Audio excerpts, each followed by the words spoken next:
Hello, I'm Melonie at the Vancouver Yoga Center in Vancouver, Washington, and I'm here again with our teacher, Teresa, who is going to help me demonstrate wheel pose, Urdhva Dhanurasana, and some common tendencies that I see in wheel pose. So we'll do some alignment tips and tricks for that.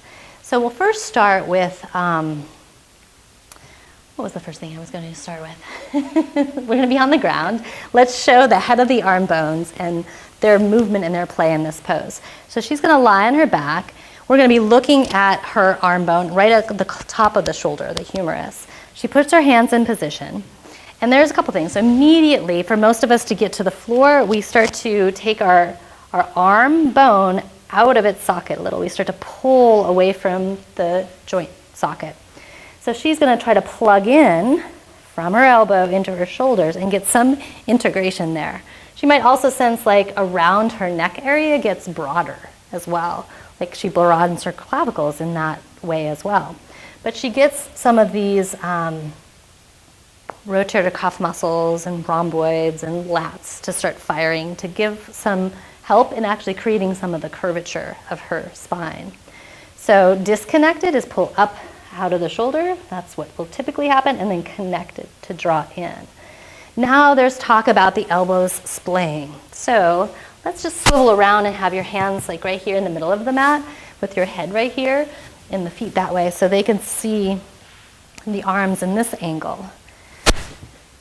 So she takes her hands back, and for most who are really tight, two things. We end up unplugging out of the shoulder socket, and the elbows splay out. It's like everything's moving away from the line of the pose. So you'll hear people talk about drawing your elbows in. If your shoulders are not ready for that, cranking somebody's shoulders and elbows inward is not going to be a helpful thing. It could be where we want to be over time, but it may not be where we're ready to be at that moment.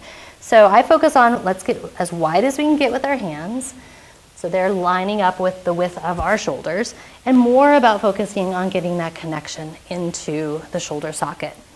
And yes, I do want to fire a little bit, like how much can I do without straining of leveling my elbows with the rest of my body. So that's prep, that's foundation for the upper part of the body. Now we want to make it an even curve, and most will be in such a hurry to lift their pelvis off the ground and use their glutes and use their hamstrings to come up that now they're up, but all the pressure goes down. And then they say, well, I need to have more strength to do this pose. I just don't have enough arm strength to do this pose. And I say in that moment that likely it's not as much about your arm strength that you think, but it's more about that you need to have flexibility of this upper back area. So let's face that other side again, bringing our head towards the end of the mat. So, because where we're naturally most flexible is in the lower back, because the lower back has its own natural curves to it, right? So that naturally wants to curve in. I want to try to get segment by segment by segment of the vertebrae to try to give us support and help with the curve too. We talked about this in Urdhva camel pose. So one way that we can get more of this is using the head in a safe way. So if she actually takes her skull and pushes it into the ground with a little bit of lift of the chin, she gets a curve of the neck. And this might look scary on her head, but she doesn't have much weight at all on her head. And this already starts to set the curve of the upper back. And if she can keep that and then lift the hips a bit and then lead, almost leading with the heart to get into the pose, she'll probably get into it much deeper without as much compression on the lower back. So let's come back down for a moment. Now, yoga mats are kind of sticky, and that might have been very pulley on the hair. So one little trick you can do is if you've got a hardwood floor, you take a blanket on the hardwood floor. So now let's scooch more and more back till you can get the skull on the blanket. And then press the head into the blanket and try to almost pull the blanket towards you to create this curve. Yep, and then when she comes down, it slides away. But that's one little trick. And I actually use that as a way to strengthen the neck and to give more of a cervical curve if you are someone who doesn't have much of a cervical curve.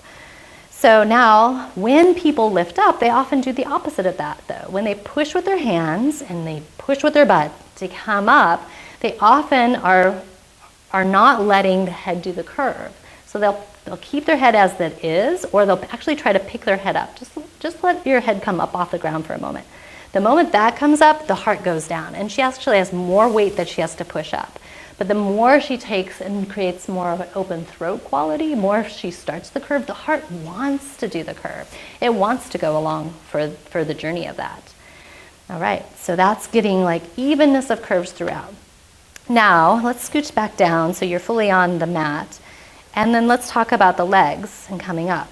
So we're going to come into full wheel pose. We're going to set all the pieces. She's going to plug into her shoulders so she gets the back of her body some power to help her lift up. Then she's going to open the throat and even let the head press into the ground, the back of the skull. So open and curve. And then she's going to root through her feet and start to rise her hips up what degree she can. Maybe from here she starts to focus on the heart being the thing that pulls her up. Now for most people, they use their glutes so much to come up in their hamstrings, and yes, we need them, but they overpower them that the legs splay out and the feet splay out like she's doing here. So we want to get this inner part of the legs firing too. So come back down.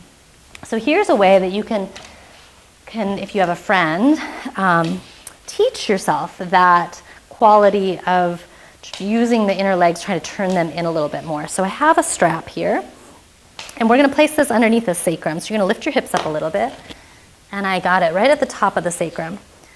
And then we're going to go around one thigh, and then around the other thigh. And then I come out the sides. So I come out the sides here. 1 foot between their 2 feet. I walk my hands pretty close in. I'm not going to pull her up. She's going to do the work. You can plug into your shoulders, open the throat. Yep. And now rising up. Yes, some glutes, but she's doing a lot of her heart leading the way. Now I take it here and draw her a little bit towards me and a little bit inward with the thighs. And what this will do is she'll naturally want to turn her feet a little bit more in, calves a little bit more in, but she's going to create more of a broadness around the pelvis that's going to enable the sacrum to dip in and get more curvature, more easeful curvature. Okay, come back down because that's a lot of time there. Great. How's that feel? Good, good. We'll take that off. Now, if you don't have a friend to help you out, you might need a different tool. We can do a block between the inner thigh to give us more sensory awareness of what we're doing. And as she kicks, or she lifts up into that pose, the tendency is going to be for her pelvis to jut forward. I call this the pez dispenser. It wants to like shoot the pez out. She's going to try, when she comes up, to soften the pez down a little bit, which will cause her to roll in just that little bit more of her thighs. So she can place the block, and she does her setup, her hands as wide as she can. I usually say the pinky fingers are touching the edge of the mat, opens her throat to start the curve, and then when she's ready, she lifts her hips, and then she really tries to get the heart to lift. Then when she's in, can she get these muscles of the inner thighs to fire a little bit? Nice, and now lead the heart more than the butt, right? The heart getting into the curve. This is going to be a lot more work for her. And then come back down again. Oh, right? Just a little bit. Now, the last thing in wheel pose that people struggle with is the wrists. And it just often, again, is about the flexibility of the upper back and getting more flexible there. Because if you're more flexible there, it's going to help out the shoulders a lot, and then that's going to help out the wrists. But so let's say you still want to practice the pose and your wrists are just killing you. You can come, I'm going to grab that block again, and then have you come back up for a second. You can come, or actually you're going to come over here, and you can bring 2 blocks at a baseboard, and she could put her head between the 2 blocks, and then her hands on the blocks with the fingers wrapping over the edge of the blocks. And then she could push more with her heel of her hand, which often feels powerful for us to do. So that could be a trick that she uses. Another is that we don't use the blocks at all, but we take our hands to the baseboard, and I place the hands so I have thumb and index finger on the floor like I'm making a little upside down V, and that's at the baseboard.